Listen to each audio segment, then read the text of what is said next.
Castrol is into lubricants, which is tube oil. Main raw material is base oil, which is a derivative of the crude. 60% of raw material is oil. So oil fluctuation and forex fluctuation is a straight hit to the bottom line. So 2006 oil price moved virtually 8-10% every quarter. Until then, it used to move by 7 to 8% every year.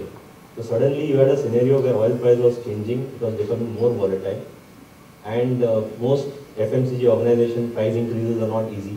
So the marketing teams would always come back and say, no, next quarter it will go down, don't worry.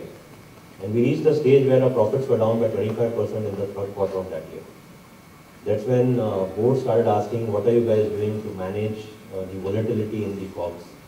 And we set up a task team to address that. And we became much more proactive. So when we reached 2008, we had mastered the art of managing volatility in raw material. One is on the COGS side, the other is on the pricing side. And every time there was a COGS increase which happened, our margins actually went up because we were able to be more proactive in managing the pricing into the market. So that's an area where we used a scenario to our advantage. We worked on it. Similarly, when the oil prices went down drastically in 2008, so it went up to $148 and it went down to $48 in 6 to 8 months. We were able to put record profits in the market because we used inventory planning. We used a scenario to get the stocks of our partners down to such a level that we were able to get the lower price inventory into the market within 30 to 45 days, where most competitors had 6 months of stock in the market.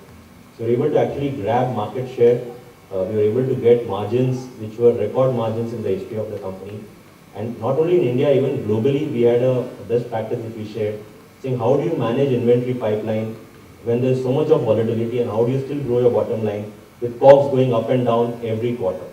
So this is an example where we used risk management from a value protector to a value enhancer. I think that's something which I have done.